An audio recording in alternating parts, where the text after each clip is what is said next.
I'm gonna hire Scotty to introduce me everywhere I go. I've never been introduced that well. Hey, I'm super excited to be here. Oh, there's my clock. Awesome. I've got ADD, and I'm on meds for it, but they don't really help. I'm super excited that I'm hanging out with a bunch of insurance people, and here's why. Last week, I had to go to the dentist because I had this incredible toothache. I mean, when I say incredible toothache, I mean, I was willing to take drugs, crack, like whatever I could do to stop this toothache. And don't judge me because if your tooth was hurting, you'd have done crack too. And they put me in this chair, right? And they numb it, and then and the dentist goes, uh-oh, which you'd never want your doctor to go, uh-oh, any doctor at all.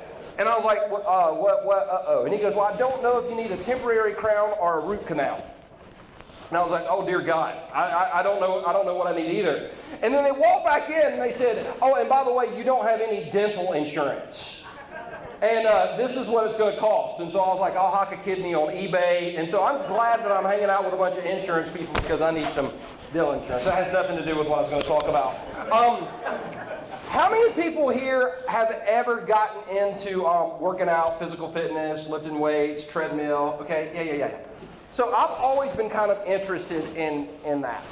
I always haven't been good at it, but I've been interested in it. Now, the past 6 months, I've gotten really serious. I've lost about 30 pounds. I'm feeling great. Which is great until you have to go buy new clothes, which kind of stinks a little bit. But anyway, years and years ago, I used to work out, but I wasn't real serious. And there's two types of gyms in the world if you're going to work out. You got like a good gym, and then if you're poor like I was, you got the hood gym. And the hood gym is where some of the equipment works sometimes, and the good gym is where the equipment works all the time. Well, I was working out at the hood gym. This is a true story. None of this is embellished, even though I'm a pastor and we make stuff up sometimes. I walk, you know that's true. So I walk into the gym one day, and I got on the treadmill, and this particular treadmill, where when you press start, it started where the last person finished, right? And so you're like, I'm hoping the last person walked, and so I pushed start, and I was doing good. I kind of was doing a little bit of interval training. I love to do interval training. And on that particular day, I remember I got up to 9.1 miles an hour, which for big boy is moving. Like I am running as hard as I can, and I'm sweating. I might have been cussing a little bit, but that's okay, because Jesus forgives. And at the end of it, I couldn't take it anymore, so I just hit stop. I just hit the emergency stop button, and I got off the treadmill, and I caught my breath, and I went over, and I sat down on the stationary bike directly across from the treadmill. And you know what you know how it's like when you're working out, and you can't really think straight? You can't really think straight at all? Well, that's what was going on. And so I didn't really realize when the 75-year-old woman walked around the corner and got on the treadmill. I can still see it. And she hit the start button. And all I heard was, this 75-year-old lady is holding on to the sides, sprinting, screaming, help, I'm going to die, help, I'm going to die. So I leapt into action. I got off the bike, and I went over, and all I knew how to do was unplug the treadmill. That's all I knew how to do. And so she was like, oh, thank you. And her husband came up and was like, you saved your life. And I was like, I'm not sure it was all that, but thanks, buddy. And then I walked around the corner and laughed hysterically, because it was one of the funniest things I've ever seen. But I've never forgotten that particular incident, because I realized that for years and years, that's how I approached life, and that's how I approached leadership. It was like, hey, let me just get on the treadmill, hit the start button, and see what happens. And I began to discover about 7 or 8 months ago that when it comes to my life, I am what Dr. Henry Cloud calls ridiculously in charge. And and I needed to learn how to form a plan if I was going to be successful in life, if I was going to be successful in leadership, and I was going to be successful in business. So instead of walking in and just hitting the button on the treadmill, I needed to figure out what a plan looked like. Now, this is all through the scriptures. And as Scotty said, I'm a pastor, I'm a preacher, I'm a man of faith. Jesus changed my life. He is continuing to change my life. If you're not a person of faith, that's okay. I'm glad you're here. But I want to read to you some scripture written by this guy named the Apostle Paul. Now, if you're familiar with the Bible, you know a lot about the Apostle Paul. He wrote most of the New Testament. But what a lot of people don't understand about Paul is Paul was an entrepreneur. Paul started at least 14 churches. He had 14 locations, right? No internet, no social media, no anything. And the Apostle Paul's traveling all over the world. He's starting things. And the Apostle Paul said this in 1 Corinthians chapter 9, verse 24. He said, "Do you not know that in a race all the runners run, but only one gets the prize? Run in such a way as to get the prize." In other words, he said, don't be content with just being in the race. Win the thing. And I love that because I'm not content with just living in life. I want to be first. Like the great theologian Ricky Bobby Daddy said, if you ain't first, you last. There we go. You couldn't quote Paul, but you could quote Ricky Bobby's dad. And that's great. These are my people. Everyone who competes in the games goes into strict training. They do it to get a crown that will not last, but we do it to get a crown that will last forever. In other words, Paul said there's some training involved in these games that take place. Olympic athletes train, college athletes train, professional athletes train. And he's talking about training here. He said, therefore, I do not run like someone running aimlessly, and I do not fight like a boxer beating the air. No, I strike a blow to my body and make it my slave, so that after I have preached to others, I myself will not be disqualified for the prize. So Paul talks about, hey, when it comes to all this stuff that I'm doing, I actually have a plan. Now, I am a simple person. I learned by acrostics, and they help me remember things. And so I'm going to walk us through a plan today, a P-L-A-N. And if you're a note taker, write this down. And if you're not a note taker, write this down. Plan. The letter P stands for preparation. Letter P stands for preparation. I saw, I don't know who said this originally, but the first person I saw to say this was the quarterback for the Seattle Seahawks, Russell Wilson. And he said, he tweeted one day, the separation is in the preparation. And I wrote that down. And it sat on my desk for years. So the separation is in the preparation because it's so true. And do you know how much pain we could protect ourselves from if we would just prepare? Like, point in case, I love to travel. I love to travel, and I love going places that I've never been. So a couple years ago, I'm over in a European country, and I went to a gym, and it was a hood gym, but it wasn't a good gym, but it was a hood gym, but I just wanted to get a workout in. I'm a little OCD about getting my workout in. So I go to this gym, and it's time to do bench press. I'm getting ready to do bench press. Now, I'm not very strong, so I'm loading up the bar, and as I'm loading up the bar, I noticed everybody in the gym paused and were starting to stare at me. And I was like, well, I must be stronger than all these fools. So I load up this bar, getting ready. This is normally what I work out with. I lifted the bar off the rack, I bring it down on my chest, and it's not going back up. Do you know why? The measurement's a little bit different in Europe. They don't measure in pounds. They measure in kilograms. I had loaded the bar with like 2.5 times the amount of weight that I could press. So I'm sitting there screaming for God, Jesus, somebody to come get this weight off of my chest.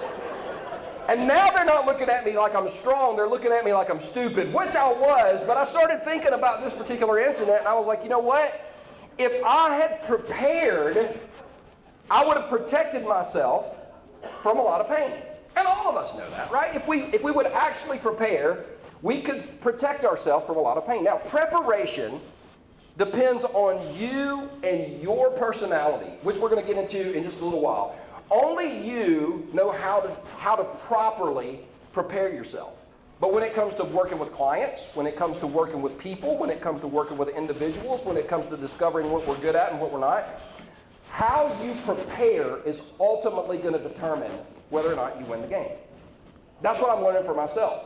For example, I was sharing with Scotty earlier. He was talking about when you get up and when you speak and you do all this stuff and it's just a natural gift. Speaking is not my natural gift. I'm not a naturally gifted speaker.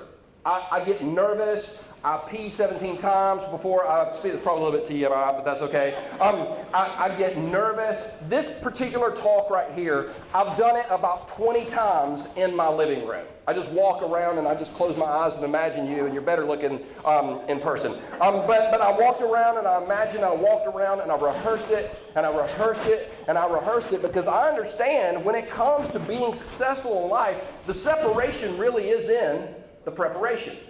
My primary gift is like leadership and creativity, and I love to do that stuff, but when it comes to delivering a talk, I really have to work on it. And I know that about myself, and because I know that about myself, it helps me be successful. I wrote this down in my notes. Somebody said this. Once again, I don't know who said this, and if you Google it, you'll probably get the wrong answer too because it's been attributed to so many people. And it's this statement: hard work always beats talent when talent does not work hard. Hard work always beats talent when talent does not work hard. Letter P for preparation. Letter L is for limitations. Limitations. Several years ago, I made a discovery. My body was not designed to run marathons. How many of you ever run a marathon? 26.2 miles. For no reason at all. Raise your hands. No, raise them. That's good. Nobody was chasing you or anything. You just ran it. It's awesome. I ran 2 marathons in one day. My first and my last.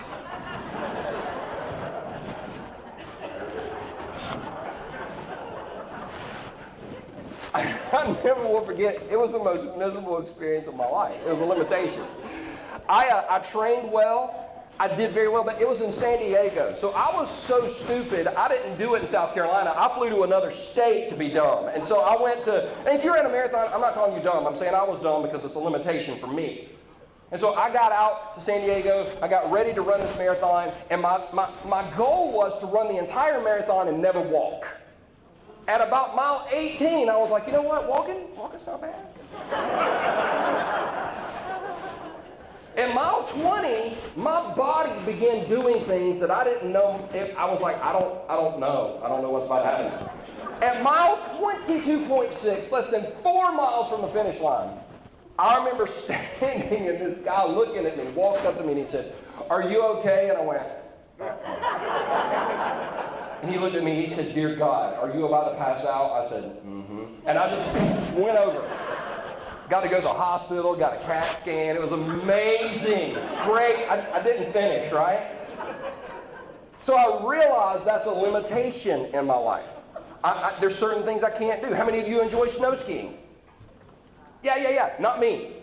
Every time I've been snow skiing, I've came off the mountain on a medical snowmobile, and that is not an exaggeration. Don't walk up to me after going, "I'll teach you how to ski," because I'll tell you to eat rocks. I'm not going skiing with anybody, right? Limitations. And one of the things that makes us stronger leaders is when we learn our limitations. I wrote down some of mine because I forget them. I've got so many. For example, one of my limitations, and for some people this is a strength, but other people, I'm a morning person. I'm a morning person. I wake up looking for something to kill. Like I'm just ready. I just get out of bed. I'm eager. But you know what? Not everybody likes morning people. How many of you are morning people? How many of you want to punch morning people in the throat? Yeah, see? It's a limitation. So because I'm a morning person, I got to get all my study time and creativity time done in the morning because in the afternoon, my mind is shot. I shared with you earlier, I'm ADD. And that's not a joke. That's not a joke. I'm very ADD. As a Christian, I'm horrible at prayer. And I was a pastor, and people would be like, "I pray all the time." I'd be like, "I know."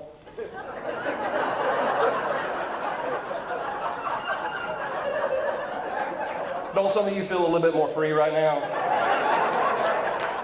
And listen, it's not because I think prayer's bad. Like, I've met people like, I can go into a room and pray for 4 hours. And I'm like, well, man, aren't we blessed to have you in our presence, right? Because you know how prayer works for an ADD person? It's like this. Dear God, thank you. A squirrel. And that's how I pray. So it's a limitation. Because I'm ADD, I've never tested well. I've never tested well. So those little Scantron tests that you have to take, about 4 questions in, so I'm like, you know what, we could make a cool design with this. This is awesome. So I spent a lot of time in remedial classes. It's not a joke. They would put me in a remedial class. They'd be like, you're dumb as rocks, you have to go to this remedial class. And I would sit in a remedial class because I never tested well. I think I shared with you last time in Dallas, I made a 790 on my SAT. And some people, some nerd here is going to walk up to me and go, was that the purple or the math? It's the whole freaking thing. It's 790. That's all I got. That's all I got. That's all I got.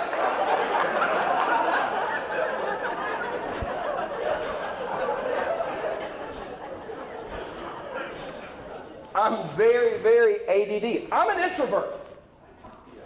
No, I swear I am. See, a lot of people don't think I'm an introvert because, like, you're on stage and you've got a microphone. It's because this is a controlled environment. But afterwards, like, I'm an introvert. Like, fun for me is give me a book, an umbrella, and a beach, and I can sit there all day long. It's got to, yeah. So we're like, oh, I want to hang out with people. I'm like, oh, there's people. They're weird. And to be fair, I'm in ministry. Ministers don't have normal conversations.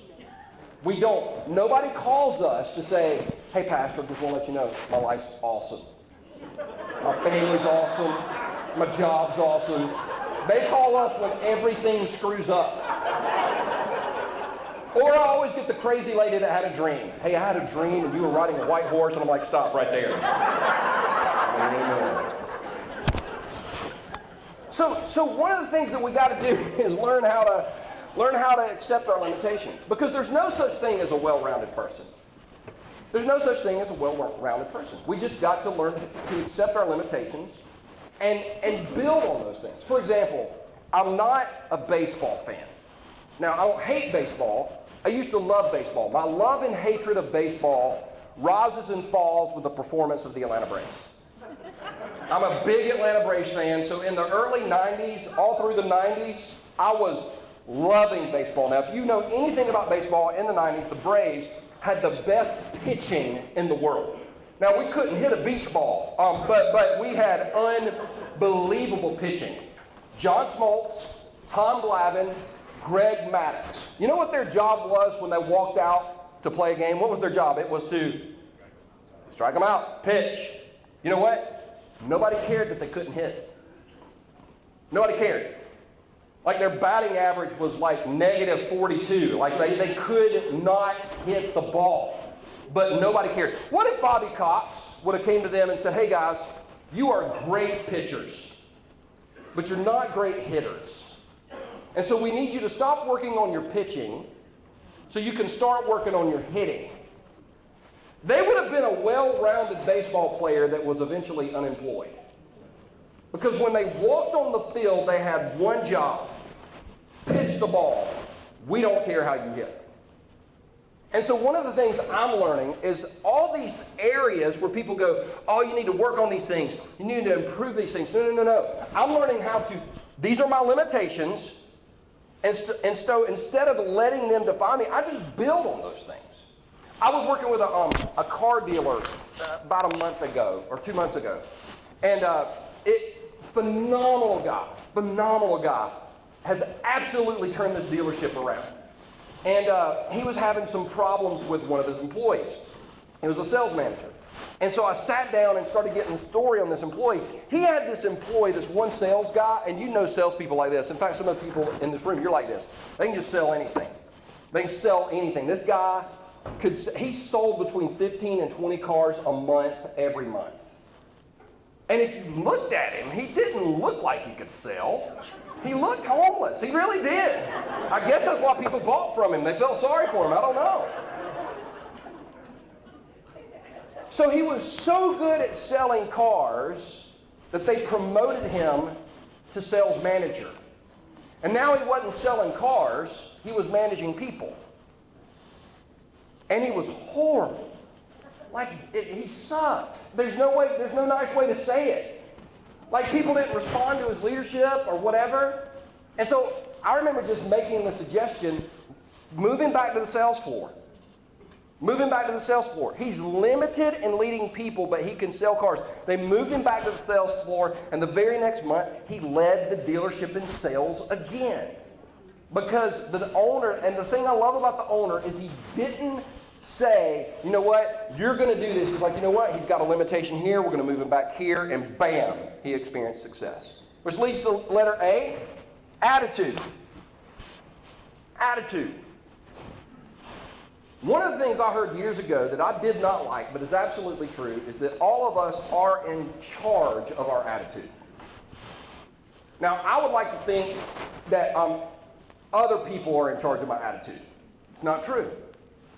Now, it is true that other people have the ability to make me mad. Anybody in this room with me on this? Other people have the ability to make you mad? Like, for example, recently I went to a lunch with Brent. Now, here's the way I roll when I go to a restaurant. When I go to a restaurant, I want to sit down, I want to look at the menu, I want to order food, because that's why I'm there. I'm not there to talk. I'm there to order food. After the food, we can talk. I don't like the restaurants where they roll out the little cart and they're like, this is this cow, and this is this cow, and this cow's name was Frank, and he was grass. I'm like, I don't care. I don't leave right now. I've actually told people that. Bring me that. Now, thank you. And I do it with a smile. But I went to Chick-fil-A. Now, at the end of the day, Chick-fil-A serves chicken. It's real easy. The menu hadn't changed in 478 years, right? I mean, it's the same menu. So I go to lunch with a friend, and we're in line. I'm kind of walking through the little corral thing. And we get up to the cash register, and they're like, "What would you like?" And he was like, "Don't." And I'm like, "Really? Really? Leave right now." Like, I was so angry at him. He affected my attitude. You know who else affects my attitude? Horrible drivers. Because the left lane is for passing. Yes! These are my people. And if I pass you on the right lane, you're an idiot. Like, that's the way I feel. So you should know I have no identifying marks on my car that identify me as a Christian. Just because when I pass people on the right-hand side, I can look at them. Don't judge me. Don't walk in here pretending like the only problem you had was your halo was crooked when you walked in this room. Come on now. But I'm learning to control my attitude. So, for example, the other day, I was on an airplane, and a lot of time on planes. And so, if you fly, you're going to experience problems, you're going to experience delays. So I'm on this plane, and we've been sitting on the tarmac for an hour waiting to take off. And it's okay, because my daughter, Kara, she loves Harry Potter, and so I'm watching all the Harry Potter movies now. I'm rewatching them, just so we'll have something to talk about, Harry Potter. So I'm watching Harry Potter, and the pilot comes on and goes, "Apparently, engine number 2 is not firing, so we're going to have to go back to the gate." And everybody on the plane got mad. They're like, "Oh! Oh!" And I'm like, hey guys, I'm in favor of engine number 2 working. Like, I'm just in favor. In fact, if you want to throw engine number 3 on here, like, I'm good with that too, right? But it's something that I've had to learn. I've had to learn how to control my attitude. Paul said in Philippians 2:5 that our attitude should be the same as that of Christ Jesus. And the thing that I've discovered is people love people who have great attitudes. Hey, do you know people that are always having a bad day? No, don't point. I'm just saying, do you know people that are always... Like when I was at church, man, I used to go stand in the lobby. Eventually I quit because the same people would find me every week. I'd be standing there and be like, oh, hey, Rick. Yep, I know, Rick. You looked at porn this week. Yep, just pray, Rick. Every week. Finally, one week I prayed, dear God, thank you for not killing Rick for being a pervert this week. I pray that you won't kill him this week. In Jesus' name, amen. Thanks, Rick. Hey, Jennifer. I mean, it's just the same people every week, right?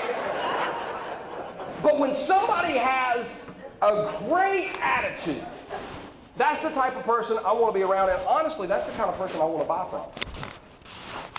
Somebody with a great attitude. And we get to choose our attitude. Now, for me, one of the exercises that has worked is every morning when I get out of bed, I'm going to say 3 things that I'm thankful for. Before my feet touches the floor. Before I pick up my smartphone. Right? Before my feet touch the floor, I'm going to say 3 things that I'm thankful for. And for some reason, it just puts me in a better state of mind. So we got preparation, we got limitations, we got attitude. Letter N stands for now. Now. Now, I love comfort. I love being comfortable. Like I love high thread count sheets. Learned about those a few years ago. In college, I slipped on sandpaper. I didn't care. But now, and a down comforter, and a fan, and negative 42 degrees in my room, with my covers all pulled up to here. Like, that is comfortable. I love that. Like, how many of you love that? How many of you go camping? You go camping. That's awesome. That's awesome.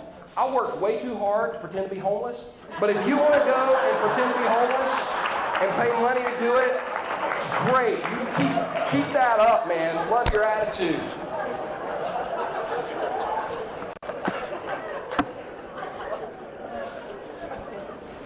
But sometimes in my bedroom in the mornings, I'm just laying there and like 5 more minutes, 5 more minutes, 5 more minutes. Do you know that my life has never gotten better because I waited 5 more minutes?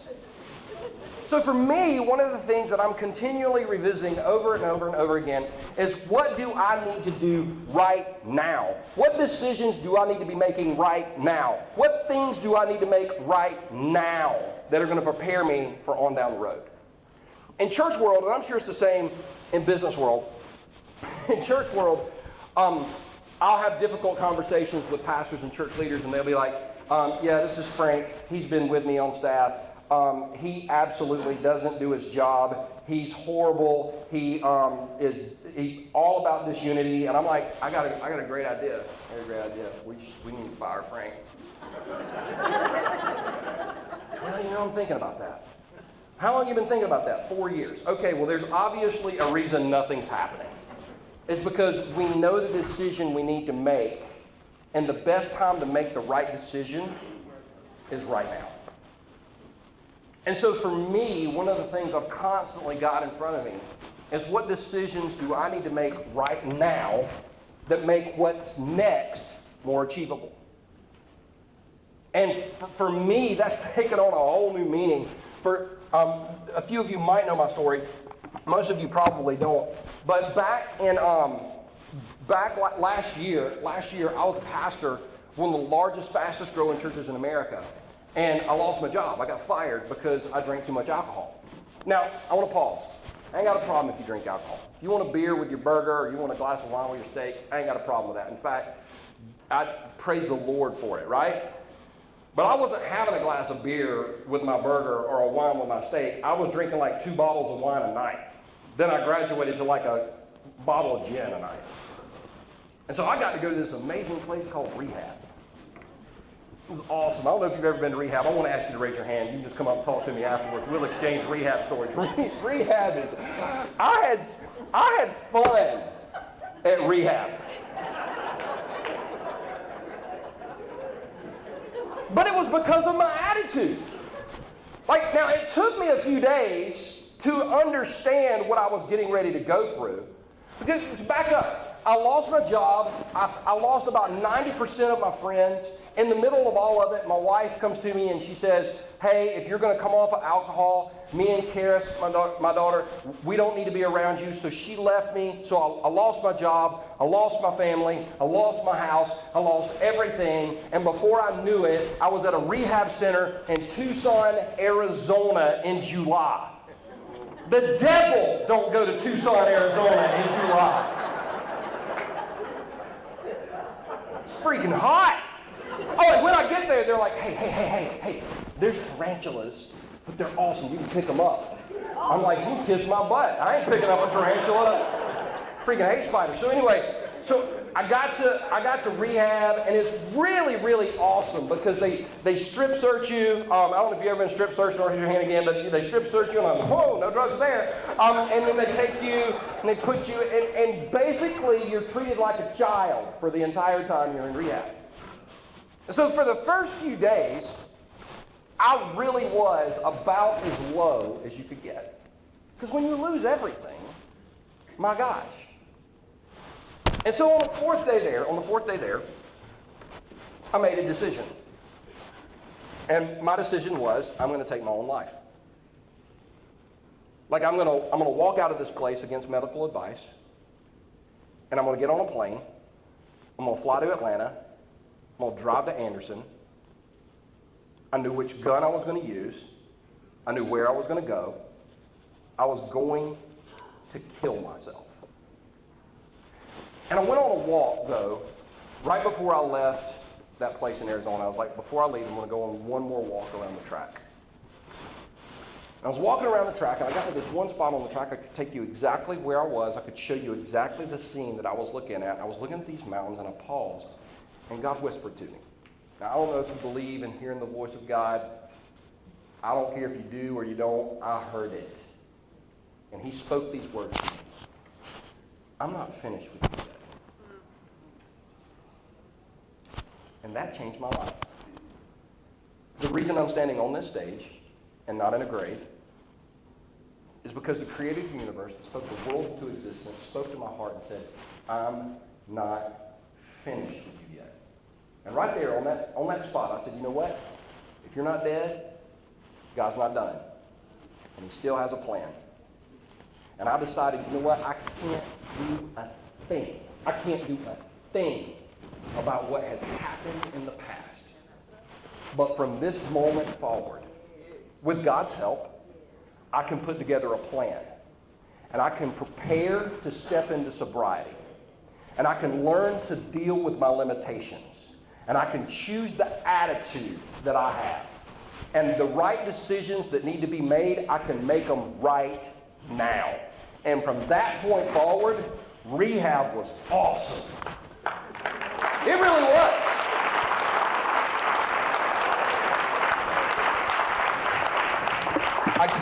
I got to lead a guy to Christ in rehab.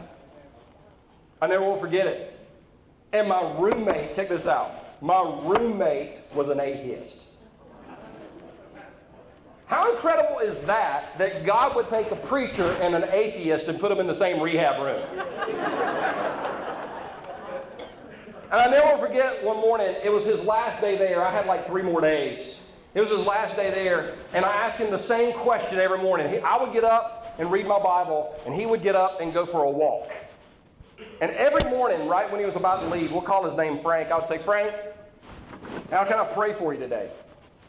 And he would always stop and he would always pause. And he would say, well, you can pray for this, you can pray for this, you can pray for this. And on this last particular day, he's getting ready to walk out the door. I was like, Frank, how can I pray for you today? And he stopped and he looked at me and he said, you know what's weird? I'm an atheist.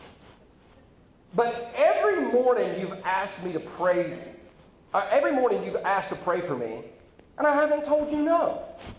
That's bizarre. I don't know why I'm an atheist.